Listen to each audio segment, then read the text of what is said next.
Hello, and welcome to my lovely, inspiring human potential community. To everyone tuning in, before we get started on today's topic, that is in pursuit of those keys to inner growth and following your heart to the life of an entrepreneur, and to much more that I talk about, guide about, from the podcast to the blog to other online presences which are known to those who continuously tune in.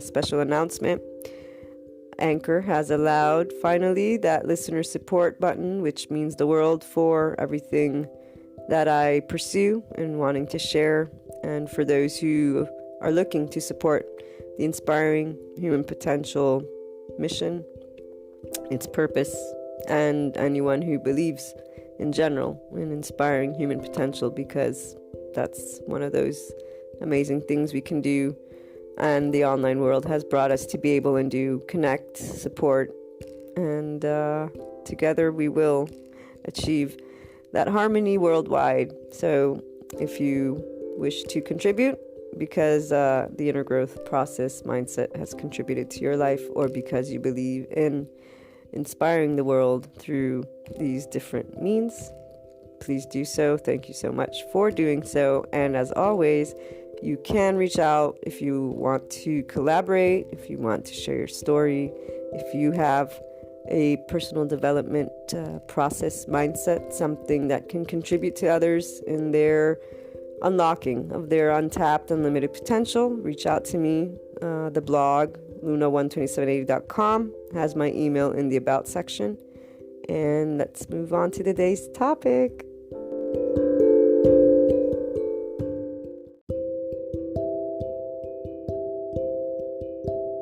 As always, the lovely online community has at heart us online entrepreneurs, content creators. We have many different names, but we are all here to inspire human potential in our unique way. And for the inspiring human potential community, we have new podcast patron members only episodes coming this year, because Patreon has started something to support the podcast community, and we are going to use that in a way that expands the inner growth learning material and the ability for you to follow your heart, applying the things that we discuss in our daily Anchor IHP podcast show. So inner growth mindset, lifestyle choices, the journey, the way that you can work through anything that is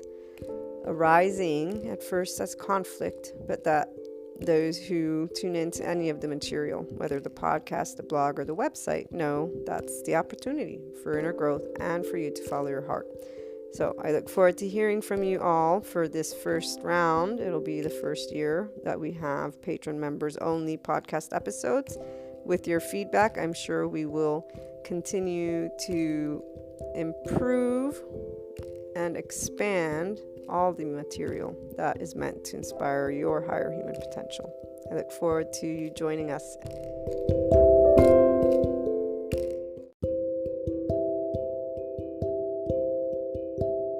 Before we begin today's topic, I would like to share a bit about the foundation of all of the inspiring human potential inner growth content. What you learn about and what we discuss has its foundation in a lifelong accumulated research that involves the fields of humanities and social sciences, philosophy with a focus on existentialism, and recently added basics of neuroscience, physiology, and biology. This research continues, and the wealth of information that I share across different platforms is in the effort to support your inner growth, self-empowerment, conscious living, ascension, awakening, and personal development journey in a way that allows you to understand the distinct human characteristics involved in your day-to-day and overall life, alongside the choices you make, how you feel, and deal with events such as the unknown and unwanted. A simplified breakdown, just to give you an idea, and for the IHP community to keep in mind as you pursue inner growth and self-empowerment, is what is involved in the human's response to day-to-day events and life happening. We have been able to review this, and we always review some aspects throughout the episodes and all the content. 1, the body's nervous system's defense mechanism, flight, fight response. 2, the heart's feelings, emotions, ego, self response. 3, the mind's conscious, subconscious, and conscious response alongside the established neural pathways, societal culture and knowledge filters, identity, secondary and primary consciousness aspects. This and more is what is involved as you tune into and read the IHP content, whether it be on the blog, the YouTube channel, patron membership site, or the website itself, or the podcast. You will always get to learn something about how to apply an inner growth mindset and lifestyle approach, how to follow your heart and lead with it, with that unconditional love, neutrality that we so much discuss, why it's important. And all of this allows you to tap into that infinite higher human potential, which is also a response that one acquires as a body, mind, and heart that is one within you, with that ownership.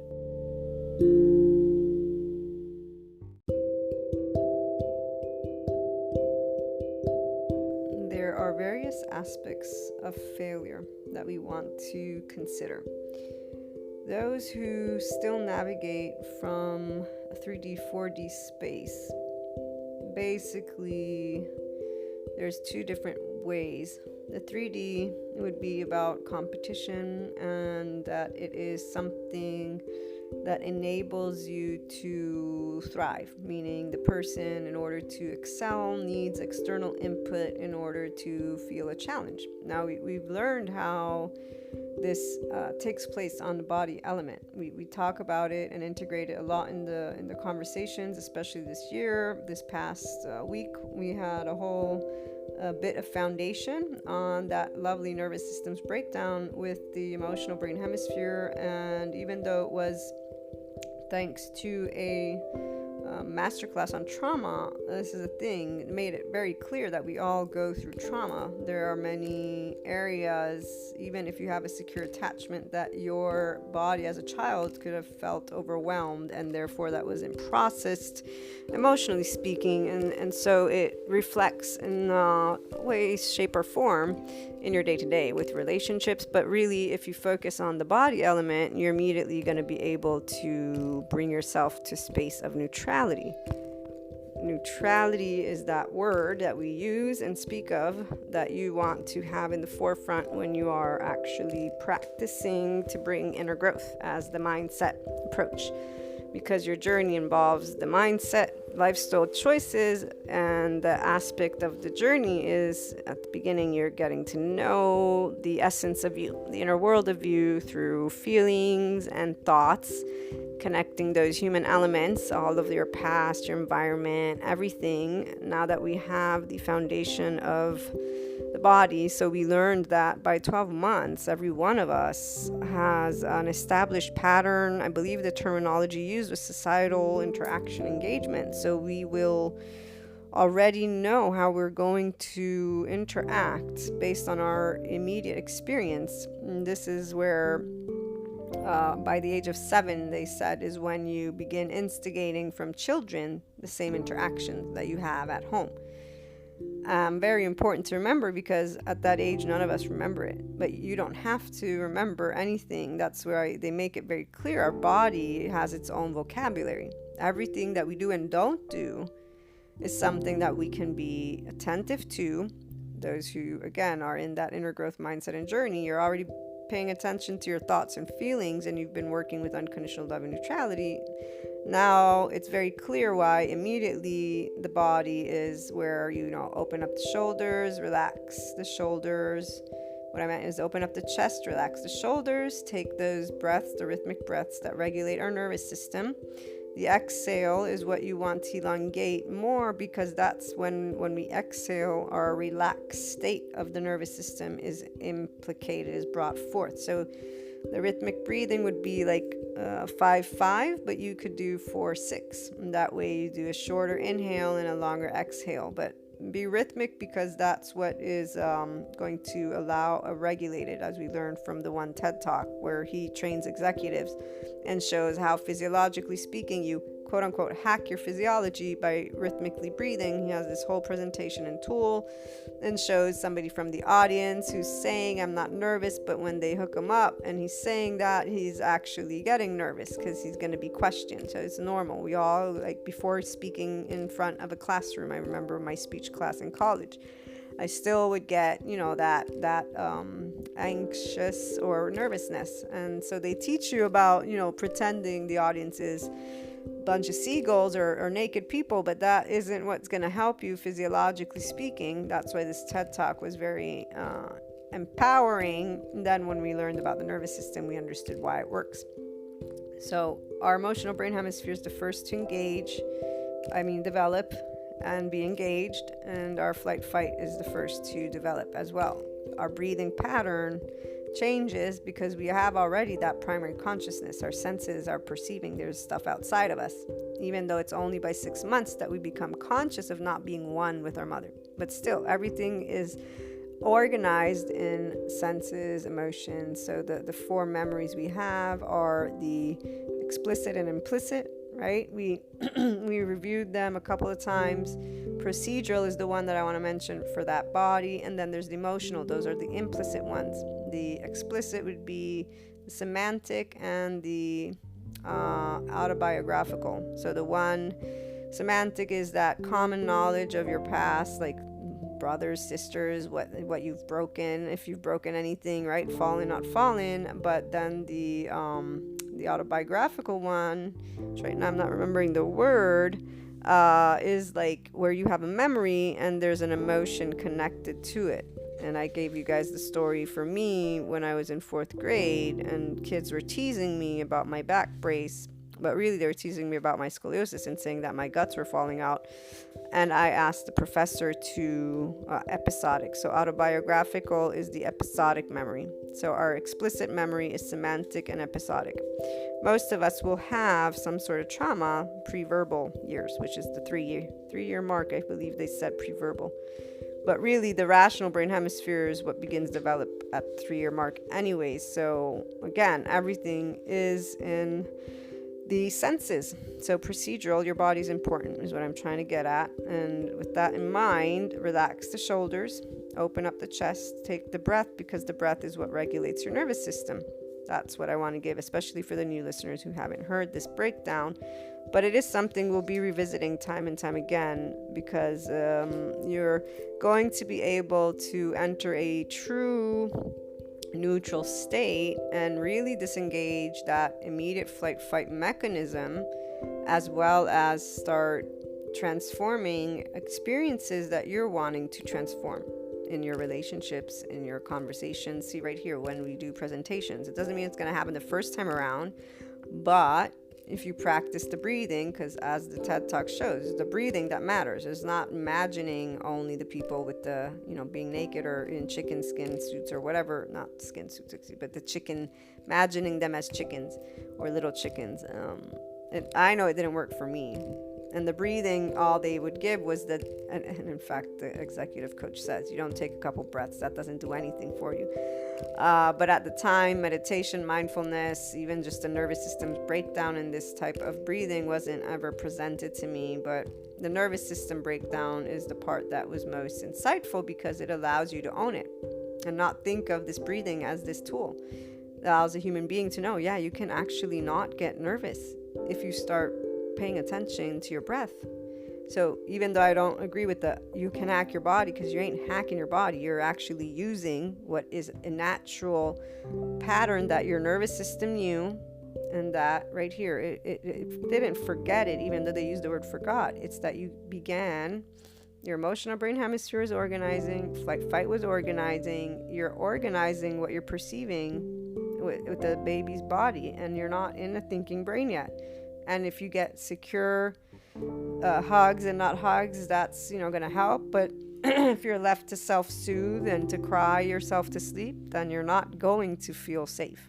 In fact, you're going to have your nervous system goes to the freeze pause eventually, and the emotional numbness. And in fact, they talk about trauma. It's not, again, only something excessive. If you're neglected in moments where you're crying and you're emotionally having situations going on, you're not being helped to manage. It's overwhelming the senses.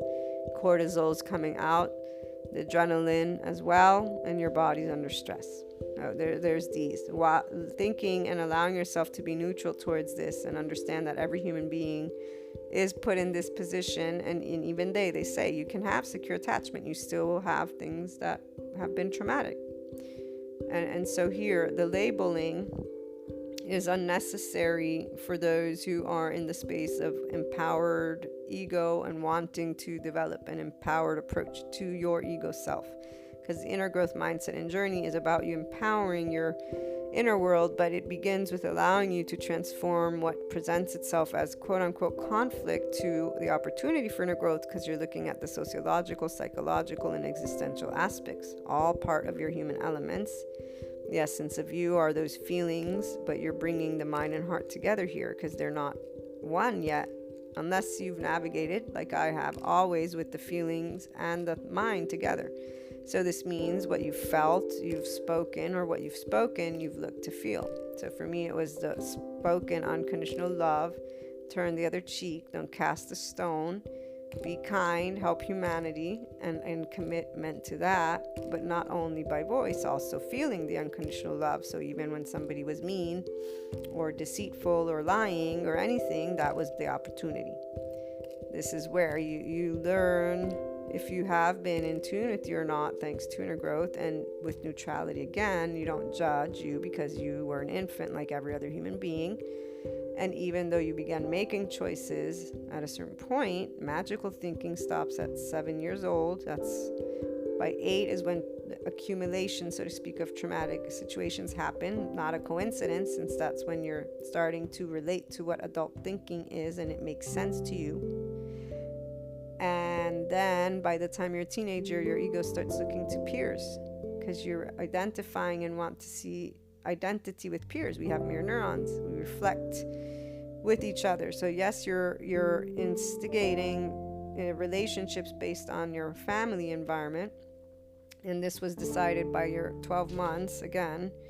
However, this is where you're remembering that you're not yet mature enough to create certain types of necessarily. Some people, yes, but this is where if you were always present. So I know many.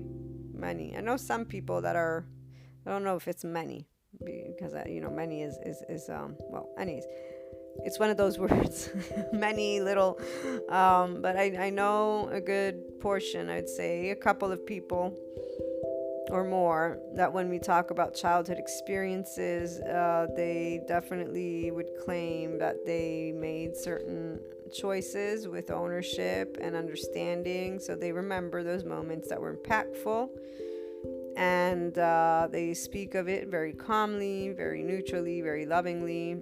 Others, you can tell that they are, from that body's vocabulary, there's hurt that they're not becoming aware of as they're speaking, but this is where society doesn't bring that to anybody's attention. Well, not for now. It is slowly actually coming forth, especially with these neuroscientists who are integrating the information within psychiatry and psychology.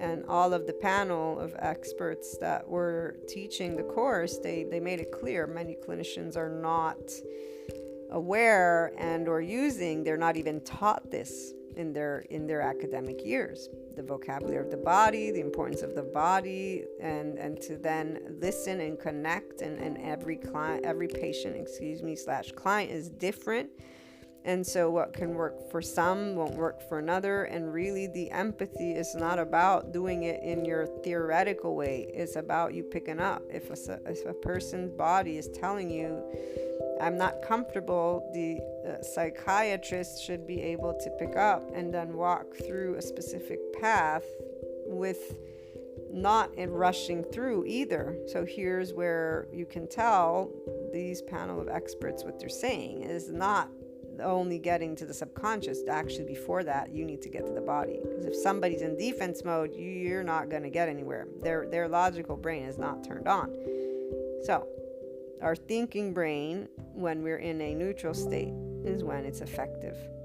If not, then you're using a habitual pattern of thought that comes from many aspects. First of all, your imprint from the family. There are things that are also passed down genetically from our ancestors. They make it very very clear, like if they have a patient who has had a grandparent that was in the Holocaust, or somebody that was a slave. This is something they remember because it can be part of that genetic makeup, which I forget how they explained its effects, but it's present. So it's simply to have awareness right here. It's awareness of you that creates a very different relationship with everything in life. So when it comes to failure, for the individual, those who are telling you as children were very much the owners of their person, like you see a responsibility in every choice they make. In fact, they're quite harsh, if anything, with themselves. Now that they're adults, they can actually learn to be at ease and allow the shoulders here to relax and allow them to say, okay, I'm an adult now, or anyways, I can feel a sense of safety and comfort while I am continuing to lead life in the same manner. This is a feeling that you acquire through the body's posture. This is where the procedural memory is important. So I find myself while I'm working, for example, like getting my shoulders and bringing them down. Now, the thing for me is that I get cold easily. Below 77 degrees Fahrenheit, I get cold. So I know that I have a habit of bringing my shoulders up, not because I'm tense in that way, like, oh, I need to defend myself, but in the way of I'm cold and I'm trying to warm up. But I definitely have been learning to bring them back down. And even if you just do it while you're listening, you'll feel immediately a sense of freedom on the top chest part, which, by the way, there's the chakras for those the higher heart chakra, the thalamus, the chakra of the heart is in the center, and we've got our throat. So, this entire upper area is how we express ourselves, and you being able to feel at ease will allow you to begin sensing this. Now, being able to choose empowerment of ego self is what's going to give you the firmness, so feeling secure, like I'm confident, secure, okay? And that will give you a different feeling, and the posture stays relaxed, but the mind is active, and you're just working with the okay, I am kind of deal, okay? So failure in general as a concept for those who are already inclined to be empowered will be taken very seriously as a child, and you will commit to it.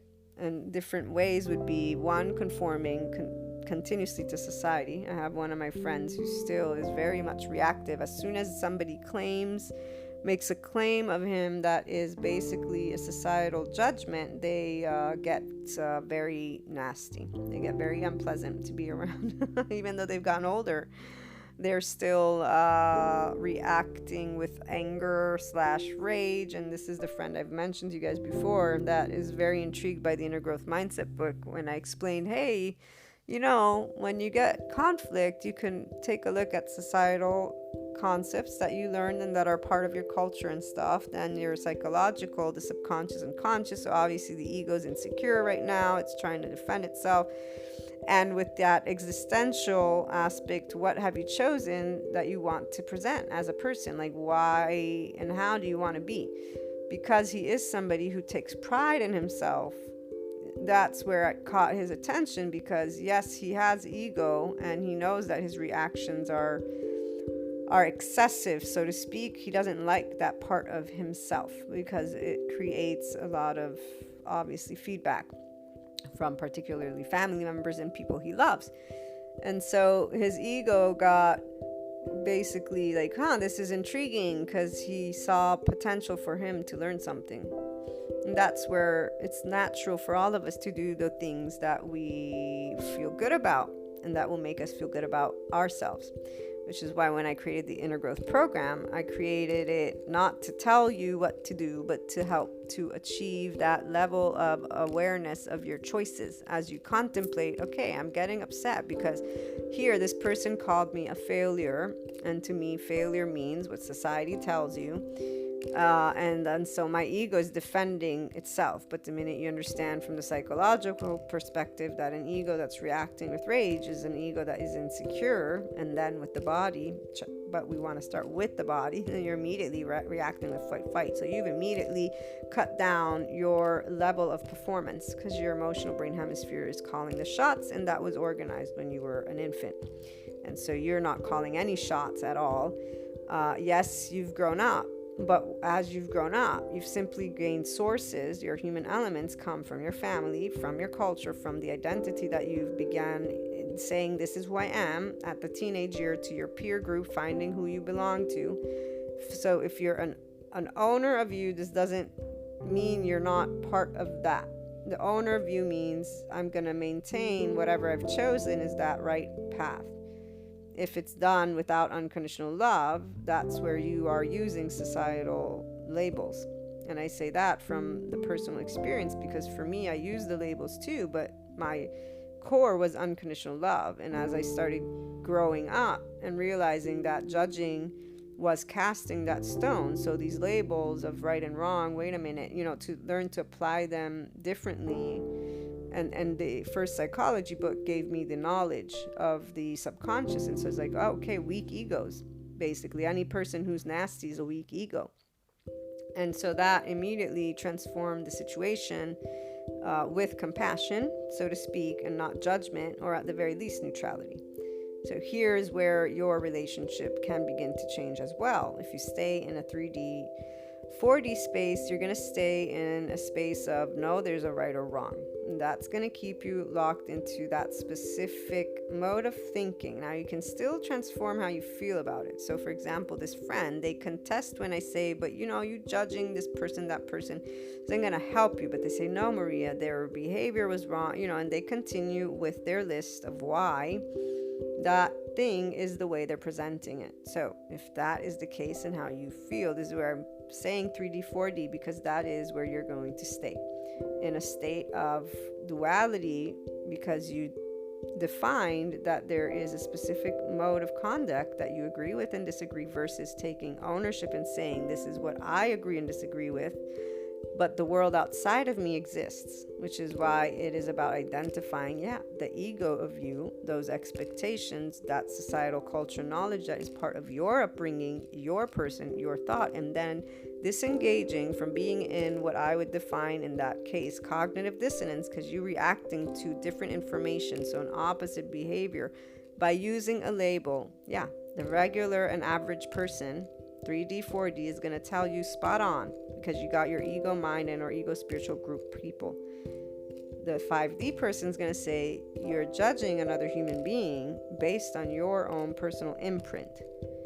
Can we agree that your personal imprint is not the entire world's imprint? And that, wait, if you actually go and take a look at this person's experience in life and when they were zero and how they were treated, you will find a story of abuse, a story of whatever, and not to justify, but this is why they're acting the way they are.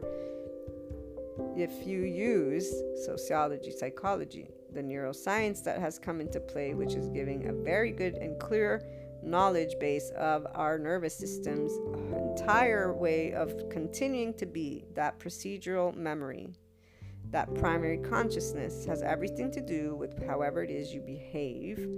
Then there's other elements as well, and that will allow you to perhaps work with you, but also develop a very different way of feeling, at the very least, with the external, and actually take a step back to at least again acknowledge you haven't walked in that person's shoes, so to speak. But let's just say that there's contestation. Again, the way the person is responds to me, my friend, I just say, okay, well, you getting upset, this is what's happening. So your ego still is defending itself, and you are having that type of bodily response. So what you want to bring to the mind and heart is neutrality, at the very least. and you begin acknowledging what is yours, and then you take steps back to decide how you're going to organize moving forward. So that's not necessarily an empowered self, and in fact that concept of failure stays in the space. Whatever is considered failure by society is considered failure by the person, but at the very least you get to work through those emotions with something that brings an inner growth to you. And so you can transcend failure for yourself, the concept for your person, and decide, okay, I know that I feel that this is failure because of the societal imprint, because of the unconscious and subconscious, this experience that I've had with the family and what has been given me, and it is a part of my identity. So I feel that it is a part of what's going to make me feel good or not good about myself. And I am pretty sure the minute you start acknowledging, you're deciding how you're going to feel about yourself is the minute you're going to say, but do I really want to feel like this? Like, am I really going to keep myself in this feeling mode because society has deemed this? And it might not be part of you in that moment, but eventually it may, or it may not. 4D space, the only difference is the way that this idea of failure is applied, meaning they'll be like, you need to go through the dark night of the soul in order to get the enlightenment. The 5D person will say, dark night of the soul is a concept we can talk about. However, because it involves the body, mind, and heart of you as a human being, and so you're always in consciousness when you're using your awareness on you, you don't really have to go through this specific incident. I mean, you know about it. You can use information to empower you. Knowing that the ego self from the body is always experiencing with feelings is how you practice being participant of those feelings as they're taking place versus continuing to be reactive. So once again, you're choosing ownership of all of what it means to be human. That's why we're integrating the body, because it is going to bring you to really be able and use the logic, use the thinking brain, and stay in a space of logic as you allow choices to happen. And that's where you are choosing not to engage in upset. That's why it's very important that you're choosing to stay in neutrality, because the minute you start instead using the mind's wanting to blame or be in a space of negativity, that is not going to keep you in a neutral feeling. Your body is going to start feeling the feelings that those thoughts will produce, and it is because words have meaning, right? So failure has a meaning to it when people think of failure. Now, what I was trying to get at with the being an empowered individual as a child, it means failure is not an option. And usually you'll grow up to have either a lot of pressure or maybe the complete opposite. Let's say you don't want to meet that, that's a challenge, or you feel you can't. You might always think that you are in failure mode. Either way, the empowered is where you have made a conscious choice, and so you know of your relationship with that. And it can be unconscious, but the minute you're asked about it, you would be like, yeah, this is my stance, or this is how I feel. The ones who are not yet aware of themselves are not in a space of empowerment, because they're not aware of their own ego self, of their choice. So somebody may hide from success, so to speak, and at a certain point somebody says, are you sure it's not because you're afraid of failure? And they'll think about it like, yeah, you know what, actually it is, because when I was growing up, and they'll start thinking and things come up. And so the same thing can go for the other person that maybe is always trying to excel. Are you sure you're not maybe, wanting to always ensure you succeed because you are brought to feel that failure is something negative? So this is still in duality, by the way. Transcending it is where there is no failure. The 5D person, and so if you are already in a specific space, which is that unconditional love and neutral space towards your person, then you're going to have a very different relationship. And I'm going to use me as the example. So when it comes to failure, I was taught that you can always, we all, I think, especially the American culture, we're taught that anything's possible. I mean, when I see these baking shows, all the parents, I'm here for my children to show them everything's possible. You talk to the Italians, especially the Neapolitans, they're like, that's BS. Like, there's a completely different culture. So me being bicultural, I can tell you it's very fascinating. I understand why Americans will excel and why Italians are so pessimistic. It's because there's a completely different way of raising the children. I mean, I'm sure it will transform since now we're becoming more global, but just an example, while we have positive reinforcement in our educational system and our families, it's quite the opposite again, at least in Naples, the South, or Italy, I would say overall. But I try not to generalize, because I do know every family is different one, but to give you guys a concept and not bring it out to everyone is, unique, because we know this, for the community knows this.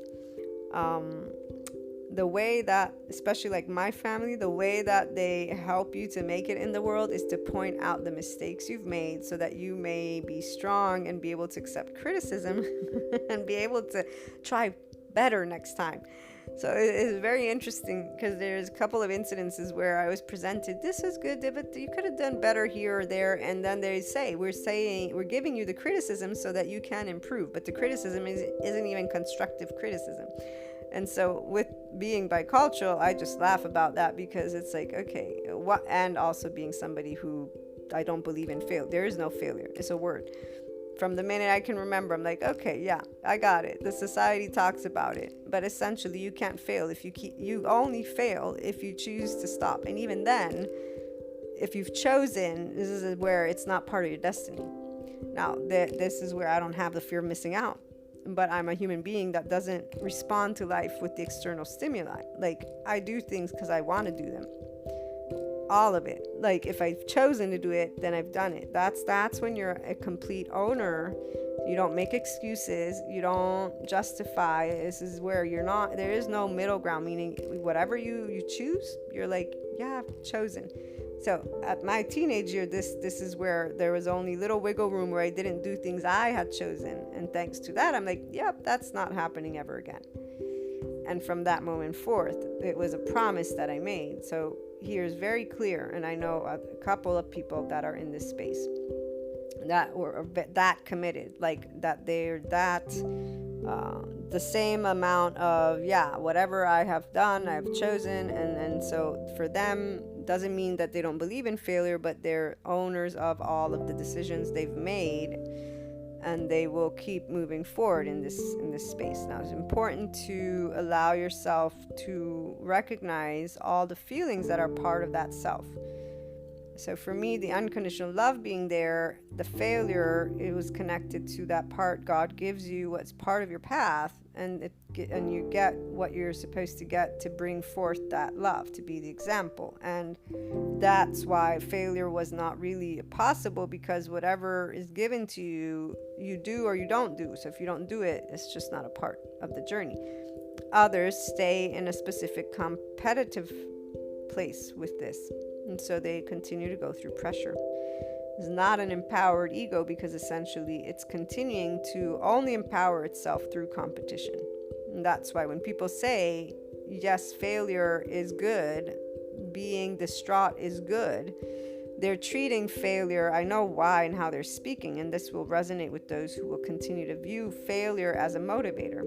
Yesterday I told you I found this sentence that said stress can be your great motivator, or it can drain your energy because it is affecting, because it's using the nervous system. Failure and thinking of you needing to go through failure to be motivated, you're automatically functioning with the societal engagement nervous system's response. What I mean by that is you're thinking and feeling from the outside. You're not building your core. You're not empowering you to know and always be a constant for you. So don't expect your person to feel a constant emotion, if you will, of sense of security within your body, because now that body is always important. When you take ownership of your choices, then you take ownership of your feelings, then you take ownership of your life, and you understand, yes, there's this word, it's called failure. who does things every day. And then you understand there's a societal concept that they talk about. So some people will say you failed. And guess what? For the person who pursues inner growth, that's an awesome opportunity to say, oh, did I feel offended in that moment? Okay, ego, we're not, we don't need to be offended. We know our worth. Then the next space of, if you're judging that human being, that's still your own ego thinking of that person as right or wrong, and you're still hurt. Even if you're speaking, I'm not hurt. So you work now with the feeling, and you're like, okay, wait, that person said their opinion. Failure exists according to that. Like for me, I know that people can come and look at me and say, yeah, you're a failure, not a failure. What their words mean means what the dictionary tells me. But for me, it has no, it's like I don't even know what word to use, because it's a word. That's all it is. It's a word.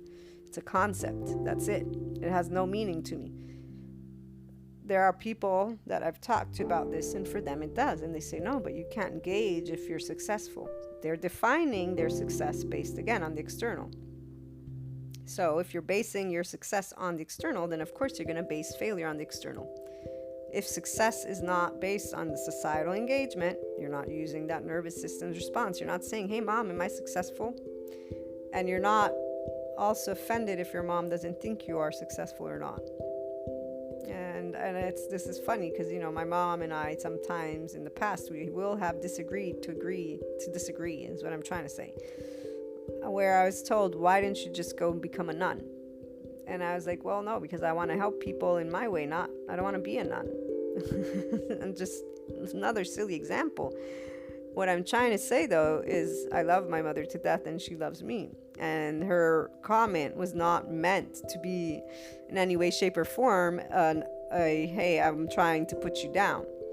The part that also is trying to be shared with you is my person didn't give 2 cents, didn't feel that she was saying, but it wasn't because of it being a mother, not a mother. This is a person who's choosing everything with I'm choosing.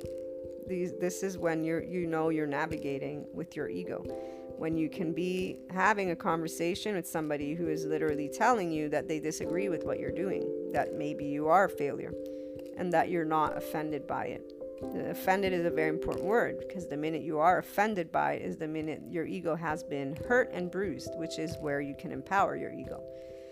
But with the ownership, I'm taking this personally because, and then here's where how you view humanity is going to impact this. I love humanity. Even if I've had pet peeves about, like any other person, there's things that are definitely not things I would do, but I'm not them and they're not me. Every person's their own person. And I don't want to tell people who to be or for people to tell me who to be. So here's the not casting that stone. I wouldn't ever say to somebody they're a failure with the meaning they're a failure. I would have a conversation about it if they want to. Like with the one friend, and actually more than one friend, that would say, yeah, no, but you need to gauge. And I'm like, well, okay. I don't really feel it's that way, but I'll listen to you and let you express your concept. Because the majority of the world is still engaging with their societal engagement. So for you guys, those who are tuning in, the community, as you achieve an empowered ego completely, you're not going to be one of those, or maybe you already are not. You will know if towards humanity you have no hostility. And you have, at the very least, like I said, neutrality. Because obviously there are things that one needs time. And by things, I mean those things we feel strongly about. For me, I feel strongly about every human being loved and not called a monster, no matter who they are and what they've done, because I know now to what extent that lovely nervous system of ours plays a role, and how many poor infants have been left to self-soothe and cry, and their emotional bodies are shut down, and just, the level of overwhelmed sensations that has not been given any attention to, with a whole group of people following psychologists that have for a long time now taught to specifically train your baby to fall asleep on their own. Obviously, they did not have the nervous system breakdown, for otherwise I'm most certain they would not have started teaching parents to do this. The same way a parent didn't do this to create any situation for their child. They were following the expert's guidance, and not to mention the part of the exhaustion, right, of I don't have children, but my twin sister does and friends do. One of my friends is the one who informs me a lot about this whole self-soothing and, her horror, especially once I said, oh my God, and the nervous system, and she's like, oh wow. She even gave me an example of somebody, a couple of people she knows that practice this, it's taught again by experts, so the parents are following what the experts are telling them. This is why the whole societal knowledge culture, it's something that is a part of us. The minute you can stop just thinking of thoughts as if they were truths and start realizing, wait, I'm taught my culture, I'm taught things, and then I'm also inclined with ego to do things, and that it began when you were 0 and then a teenager. So remembering the age is important, because it's not about criticizing you. This is where inner growth is about, okay, wait a minute, mind, heart, body, let us take a step back and let us bring our person to a space of understanding and using love to move to that next place. So failure, you can keep the concept as your gauge. It's about you being able to feel comfortable now that okay, yeah, I'm using society as defining me as a failure or not. It will make that much more manageable, because you have in the forefront, okay, my ego took it personally for this reason. Transcending is for those who are looking to empower completely that ego. So self-empowerment version is what I was telling. Failure is not existent. It's a concept that you understand that can be applied by others to you. You don't necessarily apply it unless you're, talking about it. And of course it can come forth, but it's in a completely different way, because it really doesn't hold substance. So when we look at failure, the definition of it, before we keep moving forward, we see that it is an omission of occurrence or performance, a lack of success, a falling in business. So if my business fails, then yeah, that's failure. It's an actual tangible thing, right? The business fails because it goes bankrupt. That's failure. The human being failing, again, if you were not successful, I guess, so tangibly speaking, there can be failures.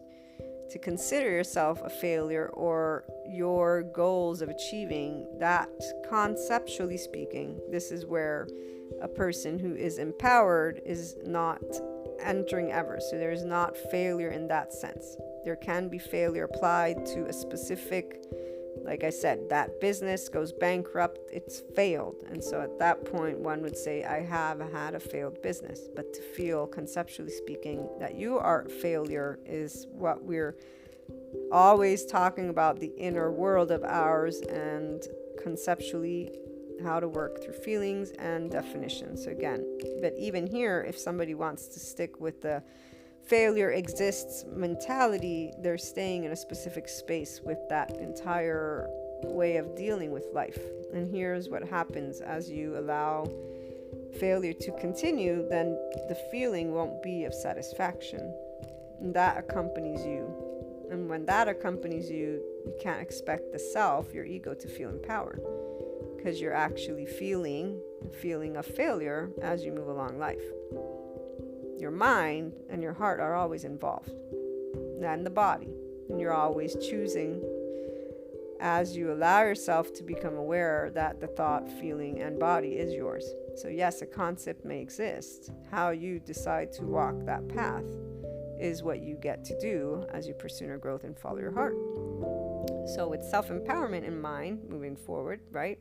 When it comes to failure, we do not consider it applicable as like to your person, or in the way of you have to have failure to learn, because you're learning because you're choosing to take an experience and be present with your thinking brain. This is you're not being solely reactive. You're actually saying, wait, I'm reacting, I'm doing something, what's happening here? You're using your thinking brain. And that's where you begin with the feeling and relaxing the body, and then that's the next place is the heart and mind. So where are my feelings hurt?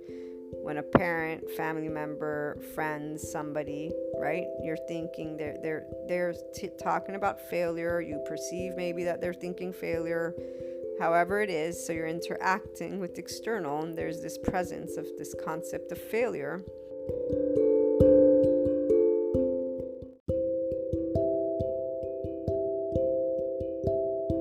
You're the one who's wanting to bring the love, and then how do I want to deal with this? So if you want to have a conversation with people about it, you're going to have that. Don't expect, right here, expecting that they'll respond is something you instead want to be aware of. So let's say the conversation's not going exactly as you planned. So you're agreeing to disagree more and more. And your feelings, you're keeping them in neutrality. If you're not, then this is where the ego is getting hurt. And obviously, that's where people who stay in a 3D, 4D space would start justifying. Well, I'm feeling their idea that I failed. Or, well, they're telling me that I failed.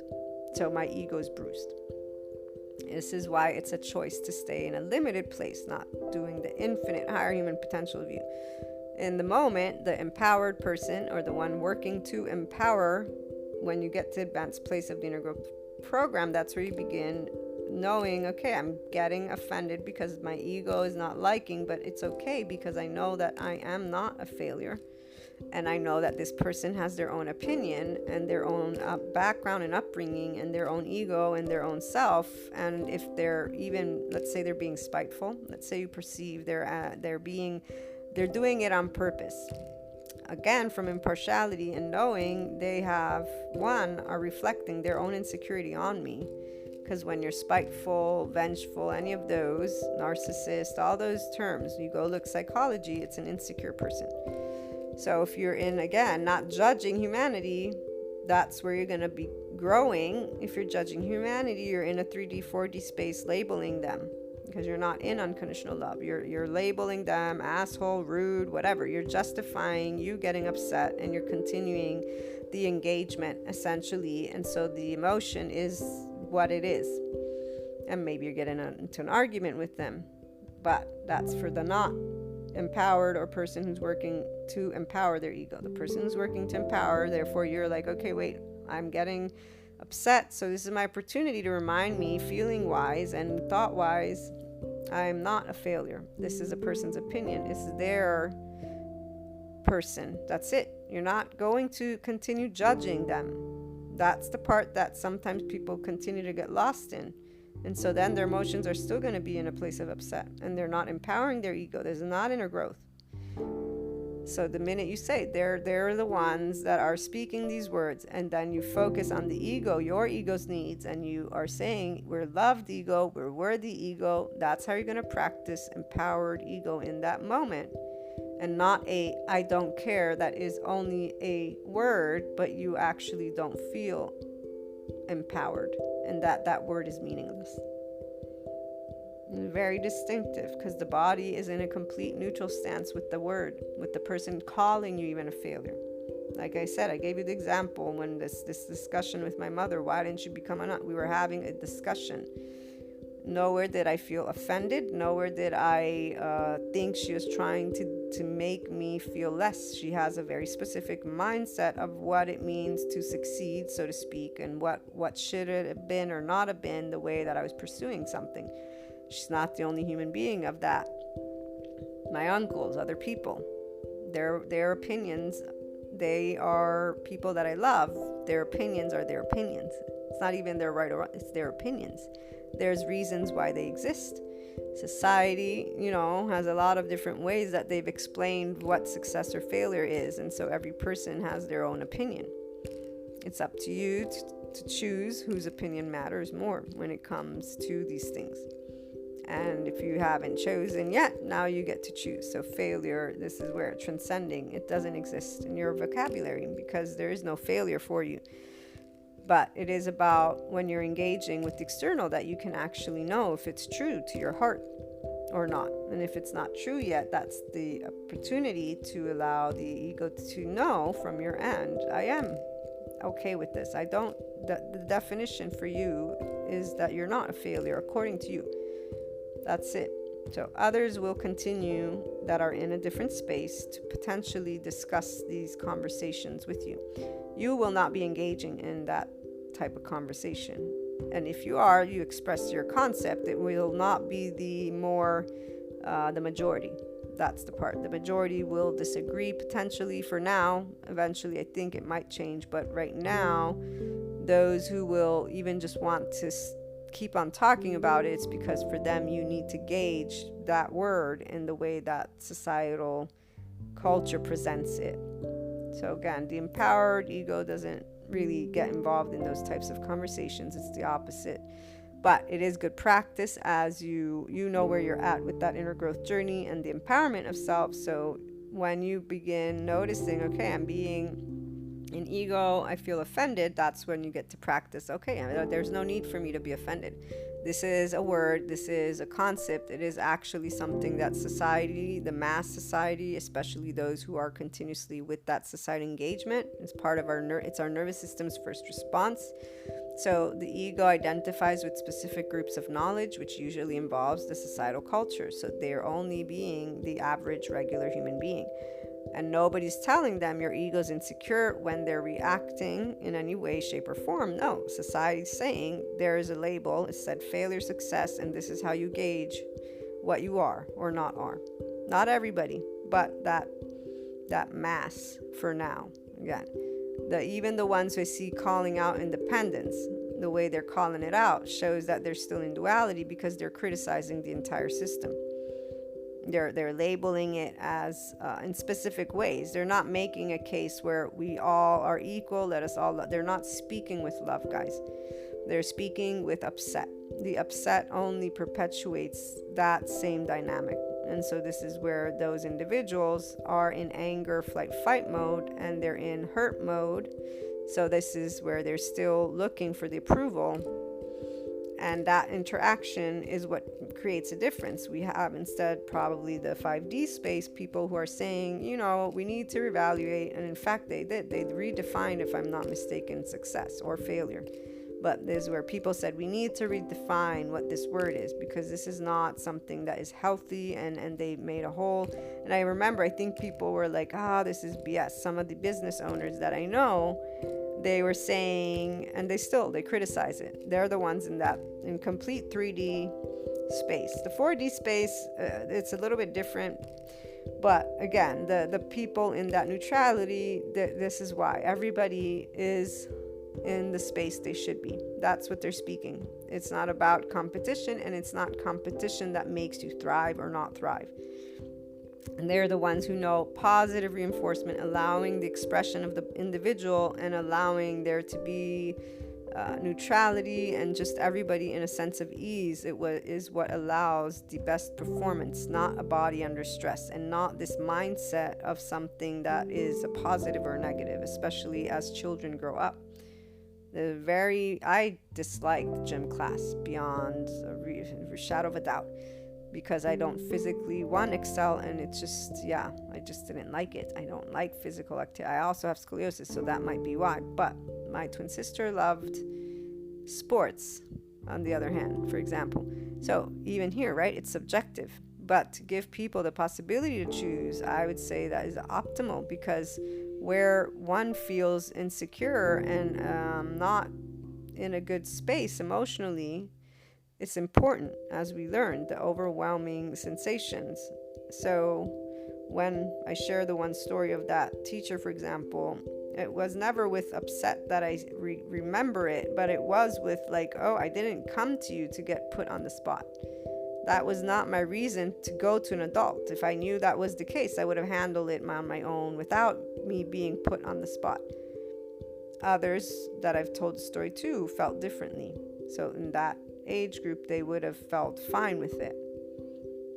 We want to respect our feelings and remember that every person has those same feelings. And so here, failure is an unnecessary word that was created at a specific time, and for now it will continue to exist. For the empowered ego, it's an opportunity for you to become completely your own person and actually create a very different relationship with life overall. So as you transcend failure and the concept of it from the body, it's about you identifying your ways of thinking of success. It's about being able to have conversations with people that you love and accept the societal norm as well. This is where you learn to be humble. That's how you achieve true empowerment. Again, is not by still feeling that you're better than somebody. This is where the 4D space comes into place. All the people in the enlightened spirituality, light, darkness. I'm an empath. I come from, these are the many lifetimes I've had, and they speak in a certain way that you can tell they're comparing themselves to the other human beings. And I shared with you this one post that I saw. This person, a very, very great person. They're all great. Everyone's great, by the way. This is where I love all human beings. We're diverse for a reason, but I'm presenting what is helpful to the person who wants to be in that 5D space and who wants to be an empowered ego self, like a truly empowering person, that you go and empower others. So your sense of ease with you, with the virtues and vices, is 100%. Because virtues and vices is not you going out being a mean. The people who are in that space, unfortunately, have not had a very good surrounding. They're the ones who we want to show we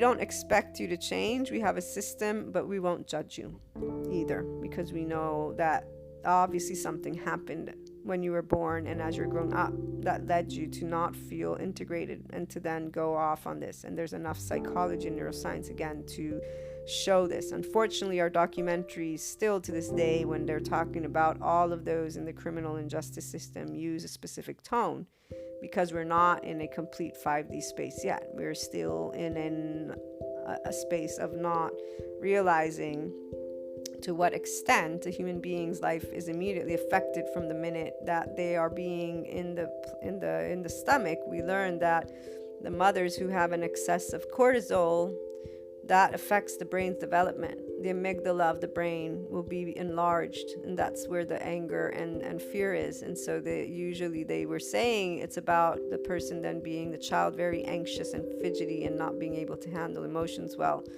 I'm assuming the anger could be the other effect as well. So being able to use the science at one point, I'm sure when neuroscience and all that's coming forth will become more common knowledge for the folk in the academia, because see, they're all that average Joe too. And here's where personally I began to understand this, and it was, I would say, disappointment after disappointment after disappointment, because I was looking up to them. I was taught to look up to those who knew more. Then I realized that they were knowing, but they didn't know more. They didn't present that the knowledge there was more to come. They presented defined truths, which was not the only truth. So this is why the disappointment, and those who tuned in a couple episodes ago, it was more like, oh wait, I've followed things you've said, that's not unconditionally loving, that's not casting that stone, that's not turning the other cheek, man. And realizing it was wait, wow. Now here's the thing though, I didn't have other people in the unconditional love space, so I wasn't being supported. It was only thanks to my research with human behavior, psychology, sociology, existentialism, and then keep on going, and that I was like, yeah, wait, wow, okay, very insecure, very hurt people. And all the way till my master's year, there was still some room for the duality space. My last research paper, those again who tune in know, was about power corrupts, and where I realized, wait, no, power didn't corrupt these individuals. They were all, in one shape, way, or form, hurt, abused, two of them, neglected, abused, beat, everything. The other one definitely not provided a specific type of household environment, even though others from the outside would say that that person's lucky and that there's no reason for them to be this way. And I'm not specifying names on purpose, but I still remember an academic friend of mine was like, but this person, why are you putting them with them? They're not in this space. And I'm like, yeah, they are. It's because of the facade, as always, societal culture. They look perfect. It's like the perfect family, right? They look perfect, so they must be fine. And here, without generalizing, there's no stereotypes. I'm not saying that they're not. What I'm saying is there's a facade that we all need to remember. Wait, there's always more behind. That's no assumptions. Stop judging that book by its cover. People will choose and pick where that is. I wasn't choosing and picking. I was like, unconditional love, turn the other cheek, don't cast a stone. So that's why the disappointment. I was like, oh shoot, I was casting the stone here and here because because I was a child and I was learning, and I was learning with what I thought was the right, the justice, the fair. And it was, Anyways, academia, once they have enough of the new data points, which is coming thanks to technology, that will spread, and we will have a bunch of people that at least will have an understanding of that aspect for those who are not able to be members of our society. And also parenting is being addressed immediately as we speak. A lot of areas that have caused more excessive trauma and therefore attachment that is definitely not secure would be ambivalent, the avoidant, and disorganized attachment, which we discussed. So all of them not conducive to being able to have healthy connections and relationships and managing emotions with a specific type of sense of security that comes from within you. And with the inner growth mindset and journey, you are learning to be able to do this in a different way, because we're not, the neuroscientists, but we get to do it in that human day-to-day way, which is still nice. So right now with failure, this concept that you feel and you experience every day, and that you want to continue coexisting with and using those exchanges in a way that allows you to grow that firmness. It's a sense of ease with, I am me. And so when somebody can come to you and say, I think that this is a failure, and you not feel offended or upset, you'll feel like, oh, wow. Because as you're practicing with awareness, this ego, and so you are saying, I do have an ego. It's not a selfish ego. Just me being myself doesn't mean I'm going to be a selfish human being. You understand that this idea of selfish, it is because of a give and take, but the give and take continues as long as you're ignoring that the ego wants your approval. So if you're not giving it you're doing what you automatically began doing and continued doing, and then we're taught, right? When they applauded us as children, oh, yay, you pooped. Remember my niece said, yay, you pooped. They're going to keep seeking that yay because they don't know life. So the unknown elements of life, it's filled with beliefs and other things that you also transcend as you pursue this inner growth journey. It's the human elements, the unknown of life elements, and the essence of you elements is you paying attention to the mind and heart and bringing them always more and more in harmony. And we begin with our body. Even though this is not a part of the inner growth program, eventually, I mean, besides the podcast, we'll see. Eventually, I will look to integrate it. But moving forward, so once you're able to have these types of conversations and be at ease with you and actually allow a person to express their insecurities without you judging it, you're at a really good spot. So here's where I'll give you an example. There's a conversation at some point that I was having. I think it was a couple of years ago with a girlfriend somewhere. I don't remember where and who. But I remember the feeling because it was in my awareness. So they were talking about something. They were talking about me, though. And they were talking about it as if I was feeling the concern or the worry. And they're speaking, and I was paying attention to me because I was bothered by that. And I'm like, well, there's no reason to be. Why are you bothered? There's no reason for you to be bothered. This is that person's opinion, coming forth. And then as I was thinking, I was like, yeah, you know what? That's true. This has nothing to do with me. This is all them. And even though I tried to address that, obviously there was the feedback. No, it's yours. It's like, I know it's mine. But I didn't tell them. I was just allowing me to say, no, I know it's mine.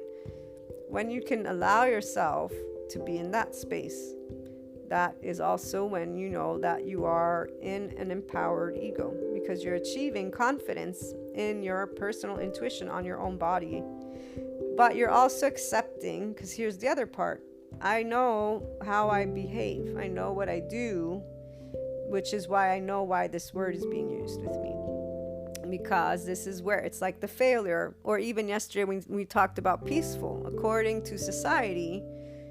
So they haven't transcended duality. They're still viewing life in a specific way. And so what they're seeing, they're judging according to their own way, which is the way that they've been taught.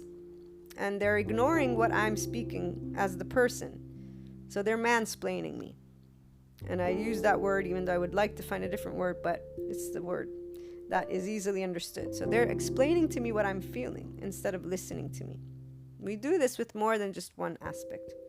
And failure is, for me, one of those that an individual who becomes empowered, once you can be confident that you're not a failure, that failure is not in your book or you define on your own, and you're in this kind of circumstance and you're like, wait a minute, I do know, and I'm good with this. And they're coming at me with the mass societal culture. They're leading their life, one, according to these labels and checklists. Two, you will also be able to sense, for example, if it's actually something that they could work on for their own ego. This is for those of you who are looking to help people, because my helping people is with that inner growth. I offer mentorship. Those of you who tune in, I've told you more than once. Then there's also the courses. So I am looking to support people on their journey to empowerment of that ego to be you. It's beyond the inner growth. It's beyond the following the heart too. It's creating empowered individuals that can then be empowering leaders, and us as a community inspiring that higher infinite human potential from a 5D space with nothing but unconditional love and neutrality. And now that we have the body element, we know how to work with the actual flight-fight response of our body. So while the unknown elements of life begins and will be different for every person, because some people, like I said, there's not necessarily an agreement to transcend that definition. So the person who is speaking to me, for them, the reality is what the mass. So as long as the mass culture is defining things, and by mass culture, I mean the earth and the world, I mean like the experts, as long as this is the definition, that's what is the reality. This is where your choice will lie, and it's yours.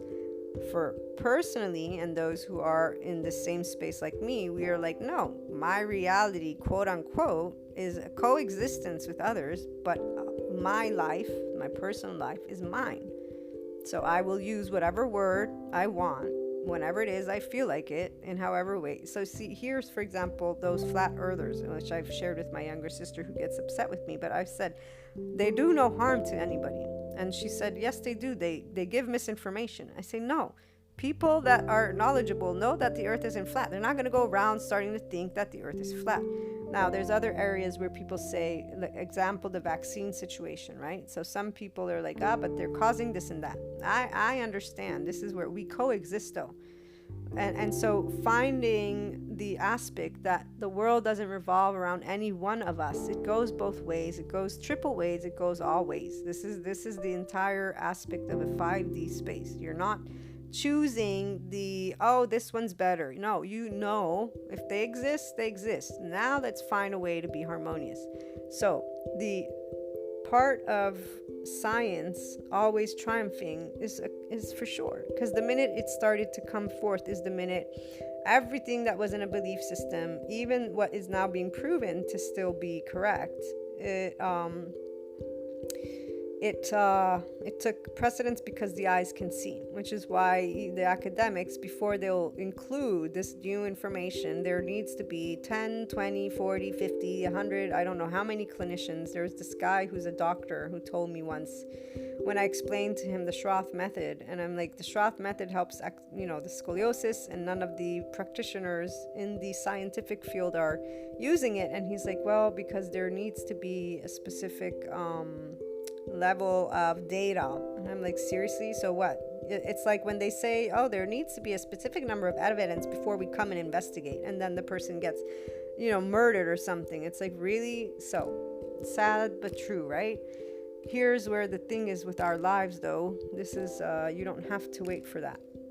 You can start taking charge and being in a loving space and working with your person to lead a specific type of lifestyle with feelings in mind. This is where it does allow you to live a life that is best because you're bringing a sense of ease to your body. You're allowing yourself to coexist with more than just one person as an empowered individual. And if you're somebody who wants to also share that empowerment with others, you're going to become somebody who can lead others to that same level of independence with love.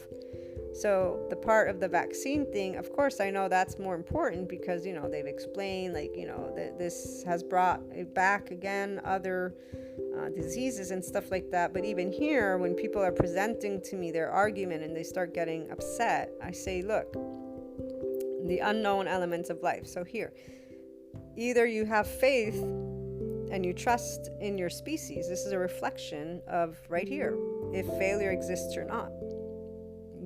Failure for me does not exist. The human will continue choosing.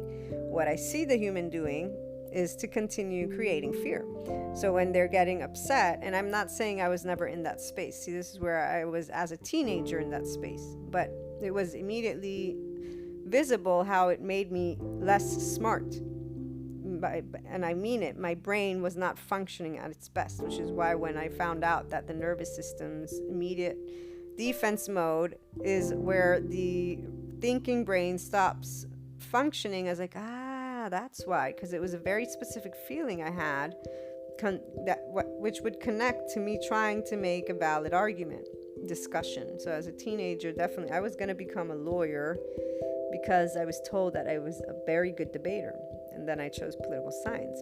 I love speaking, so it's always been very much of interest to me to perform at my best with my brain. Now that we know the nervous system's response, we know why we're ineffective when we get that angry. So I did it intuitively. You guys can now do it with the knowledge of the breakdown. That part of being able to talk about things is important, and also the part of acknowledging that other people have their own way of finding the data. If the data exists, there's reasons for their truth to be there. So it's not by arguing with them that you're going to get anywhere. And the part that science is going to triumph is what I already know. And that's why, to me, there's no reason to get upset at those people, but instead of getting upset, one can work with the ones who are making the difference, with becoming a politician, with becoming, a doctor, with finding a way to share the true information, so to speak, in a way that allows a person to see. But it has to come in a peaceful way, not in a judgmental way. So when somebody's judging somebody who has a fear of vaccine for their children, and I'll give you a personal example. I have a friend who they definitely were fine with vaccinations for their first kid. The second one, they doubted it. And we had this conversation about it, and it's because they, in their family, have a personal experience with somebody or more than one of the children, like family members, basically having something happen after the vaccination. So they have a personal experience, and then they have that information that's going around of how, the body's resilient, there's no need, and other things that I haven't ever went to find a source. But this is an intelligent person, and they're telling me, but I don't know if I want to do it because yada, yada, yada. They have an exact fear. There are those who will continue to say, I don't understand. It's like with the COVID vaccine. There's the same level of disagreement because there's the same level of information, and it's coming from different sources. And I know this isn't about failure per se, but this is all about concepts and words that exist. So when people say reality, I inside laugh. Whenever somebody tells me that there's this bubble, I'm like, yeah, okay, we all have a bubble. Some people's bubble is bigger than the other people because they got the majority. So it's a huge bubble. The part that is definitely clear is that there will be a new bubble at some point. And so the average can keep following that bubble and then continuing their evolution and their choices in that way. We are choosing a different way, which is to allow all bubbles to come together and know that when we react with any emotional response, this is you reacting defensively. And so the community is who I'm now addressing as we grow. That's what we don't want, because that's not in the 5D space, and it's not pursuing inner growth, and you're actually ignoring that ego's response. So you're not tending to what the ego, whatever reassurance is being sought from within you.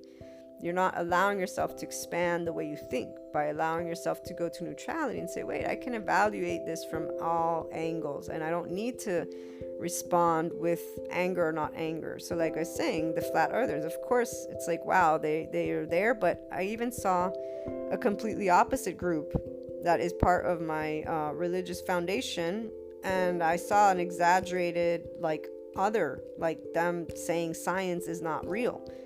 Like there's a whole museum and there's all people that go there. When I saw that, I was like, no way. I was shocked. I was like, no. And I love going to church. I love Jesus. I love God. But I'm like, this is wow.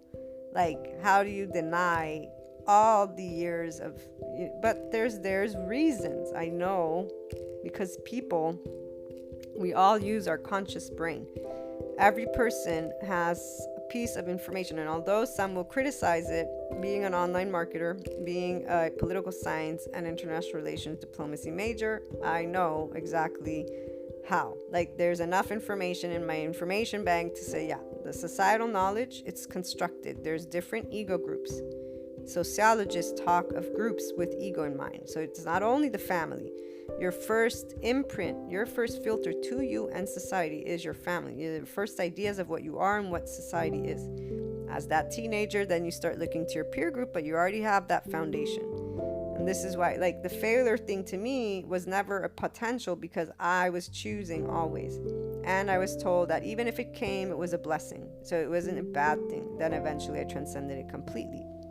Those who still use it are people that, in fact, they work and function according to societal's knowledge bank, but they have their bank of information. It's not everything. They have their bubble.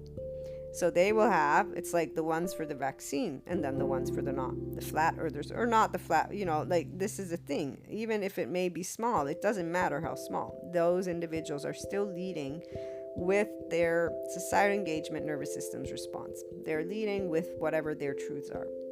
And transcending this means allowing all to exist. And then the person who's being somebody who wants to change the world for the better for all is the one who's mediating these groups and allowing something different to happen. So here's where I saw this one person in this specific documentary.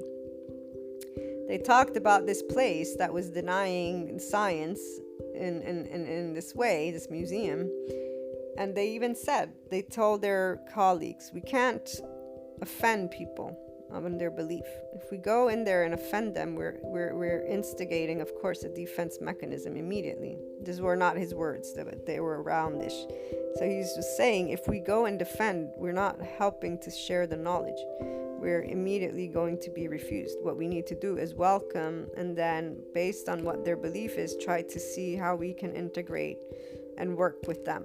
And this reminds me a little bit about when we think of the Christian holidays and the pagan holidays. When I studied that in college, it was made very clear. They used the same holidays because they knew that people otherwise would not adapt to the new religion. And then people say humans are sheep. Yeah, a good portion of them, even the ones who think they're not. But this is where it's not sheep because they're ignorant. Our nervous system immediately looks for societal engagement from the minute you're born, because we were, again, the weakest species is what I'm relating it to, and so we needed each other. But whether it was that or not, essentially as a mammal, and as explained, we have looked to each other to build communities. So I understand it with the nervous system societal engagement response. It's a bodily mechanism, and it makes sense because life will always want to live. We began with primary consciousness. Our secondary consciousness came later. When we created fire, our stomach freed some energy, and then our brain started developing. Watch the gut documentary, the second brain, even though in it you'll see the guy says it's the first brain. And with Tina, we talked about this in the latest Bringing Together Human and Spiritual Elements,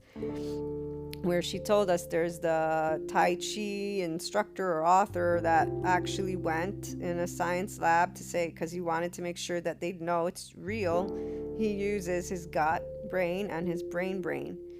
So our evolution began with when we created fire, the thinking brain is what I'm trying to say. Until that, we were like animals. It was instinctive and based on surviving on actual life. It has nothing to do with evil. It has nothing to do with bashing each other's heads. A lot of things that people will connect to this thing. It was like the animals. The animals don't do things on purpose. The whole idea of on purpose, not purpose. Yes, we have feelings. Even here, conceptually speaking, those in a space of duality will apply their hypotheticals and then speak of them as one truths versus acknowledge it's a concept. If you're not that animal, if you're not that person, you're not in their body. You're using a word, you're using your description. So again, the actual everyone has their own body, their own mind, their own heart. And it becoming something neutral that one can see is part of the empowered ego, because there is no information that can threaten your existence. They're not doing cognitive dissonance here. There isn't a societal group that represents a threat. It's a piece of it is. You stop thinking that you have a right to be judgmental towards them. That's a choice that not everybody, again, will make, because not everybody is in neutrality or unconditional love. They will have that societal engagement. That's the sheep. And that is not about wolf and sheep, because see, the wolf doesn't exist. It's the sheep. We are all. The only difference is that wolf had the courage to speak in a certain way and then to bring forth certain things, and there's a good portion of people that like that and resonate with the hurt and the idea of that person. They're not a wolf or a sheep. Those are words that were used and chosen in a time that is exactly how, when I remember political science, political philosophy, Hobbes and Locke, their description of humanity was very clear. There's no wonder that there is a very specific mindset, and there is still that duality, very much so, whether it be 3D or 4D, and in fact that element of fear.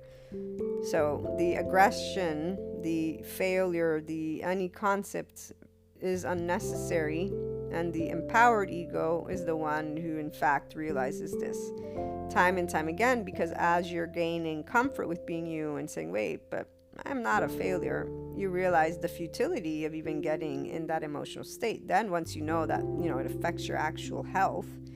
So like from that one documentary, the TED Talk, actually, it's not a documentary, where he's explaining rhythmic breathing, and he says, you have the same level of adrenaline that comes out when you get angry or passionate. But when you get passionate, you're having 10 times regenerative cells. So your immune system's boosted, or your regenerative cells, which is making you younger. And we learned from the Trauma Master series that there is that as well, epigenetics. They were talking about the telomeres, remember? And they link our cells together, and that, yes, telomeres, here it is.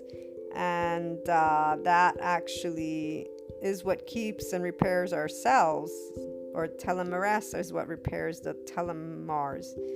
And it's really fascinating. Epigenetics is something I'm going to definitely look into more. But yeah, mind changes your molecules, and we know they're studying about how words are important. So right here, failure helps nobody to feel that they're not a failure, which is another area that you can look to if you choose to. And as long as when you're accepting the external, you're doing so by paying attention to how you feel, then you're going to allow yourself to truly transcend it. And it isn't about failure or success. That's where you giggle, like I said, inside while you're having a conversation, and that's all. I mean, you don't even always giggle. Really, like when I have conversations with people, I try to share the empowerment that they can have. But as soon as they're telling me no, but I need to gauge, and they're justifying obviously why they need to gauge it, and they're then trying to get me to agree, if you will. It's like, oh, okay, that's your opinion, that's great. Moving on, because I don't agree. Like inside, it's not about, I get the concept, I personally don't agree. So and I've learned that at this point it's better not to say that, because they're never going to let it go. Like the mansplaining begins, and then it becomes this whole torturous conversation that Oh, it's funny. Usually I don't have those people in my life anymore, because you learn as you meet people and you get to this place, you learn what to talk about and not talk about to avoid being mansplained. So like the one example I was giving to you, which had nothing to do with failure in that case, but I just let it be. I let them say what they were thinking and just checked in on how I was doing. Or actually, that was what came to my awareness. I'm like, it's not me, it's her reflection. That's all. And then I kept paying attention to what they were saying. But the opportunity also to acknowledge that external. So there is a definition that is given to failure. So we all want to remember what it means, right? And then we all want to just acknowledge that somebody's sharing their opinion. If it's meaningful to you, you stay engaged. You want to be respectful, of course. And then you also want to be respectful towards your person. It's always going to be interesting as you find those middle grounds, as you achieve that impartiality and you move forward with the empowered self. So before we go, I wanted to read you the inner growth word of the day, because you'll see a very interesting way of presenting failure. So, all right. Failure in a sentence. No one likes to think of failure, but when you find the hidden lessons, it becomes a moment that you learned from, and that enabled you to move forward in your life. And so here is where I am still obviously trying to always relate to people. The inner growth program is very ideal that it came before I had all this other knowledge, because this is where I know it will help those who are inclined to want to pursue inner growth, and it's a good stepping stone to the rest that is to come. Because before you can actually believe in you, there's the need to follow your heart and pursue that inner growth with those tangible topics, the sociological, psychological ones, so relating it to the concepts of society. Otherwise, it's an immediate disconnect from it. Instead, you uncover the human elements, the sense of you elements, the unknown of life elements, and then you start making peace with them and learning from them, and you're like, okay, here's my harmony, here's my next step. And you start seeing that your life is really always tangibly in your mind. The feelings are processed from the mind, the body, and everything is in there. So you're like, okay, it makes sense. Because I grew up with 10 brothers, and so of course, failure is a big deal to me. That's the way it makes sense. So when you don't do something, so this is failure in action. When you don't do something, or when you are not victorious in an activity you are pursuing, those are considered failures. Failure in inner growth. Failure is something that assists inner growth, because it is in these moments that we bring to the forefront our issues with ourselves, our life, our fears, and so on. In these moments, reflecting on each of these things allows you to explore why this is, how you feel and think, as well as what you want to do about it. Failure also allows you to see what else you need to do to continue your pursuit of whatever project or thing you're working on. Now, obviously, we know you don't need to do anything, but that's that word that I use to say, what else it is that you want to do, that you're continuing to pursue. So as always, the focus is on using anything to pursue inner growth, to pursue your next steps. And I know that this is how people start saying, well, I can do it. And then when you introduce more of that unconditional love, and in that intermediate level, you're dealing with those inner child wounds. So that's where you get to find that worth. And you're like, oh, so this is how my family talked about failure. This is how and you begin saying, but I'm okay. I can be this thing now. Like I can feel that I am this. The advanced place will be for those who want, because it resonates, the whole neutrality and impartiality towards humanity as well. Because you feel it in your heart that we're all special, and that we do all, have our own way of thinking, and it's okay. Like it's not a threat to anything. The vaccine thing, just to conclude, because that's a more tangible experience. When people think of it with fear, I understand it, but I always know life goes towards life. This is the foundation of cellular life, biology. Everything goes towards life. Death is part of a cycle. It's not a good or bad thing. That is part of a life cycle. Nothing really ends. Consciousness, in fact, yesterday I think I forgot to mention what I was going to say about consciousness. But consciousness is an information bank that keeps on adding to itself. It never ends. Things don't end if they stay in the energy field, which they do. We freed up energy from the gut when we had, we created fire. When we die, they say, scientists, that there's energy that's that leaves us. So it doesn't have to have a shape or a why. Here's where those unknown elements of life, they have a reason for being. We didn't have technology. At some point in our human species evolution, we'll have enough technology. We'll have added and have probably answers. But the beauty of the unknown is there's always gonna stay an unknown place, because there's always a tomorrow. Person who holds no fear, though, that's the point. So the vaccine thing, even though I understand when people are presenting to me their logical things, I know that life is always going to go to the next higher potential, to the next pace, because that's what life does. It transforms, and it usually will transform towards it's not about better, because I don't think of it as better, but it's more knowledgeable. Like our human species, we began with primary consciousness, then we developed secondary. Now we're learning more about how the whole nervous system is affecting us, which means people will slowly learn to disengage that energy that is conserved for the flight fight, because they're going to learn to work with the procedural memory and the emotional memory, with the body in mind. So beginning with your shoulders, again, bring them down, open up the chest, do the breathing, rhythmic breathing. And remember to have longer exhales if you're somebody who needs to learn to be more relaxed. Definitely let your emotions speak, and use unconditional love and neutrality towards yourself, humanity, and life. If you stay in a negative thought with life and humanity, you don't allow love to take place. You allow what hurt is there to stay. So the failure part, it's a concept.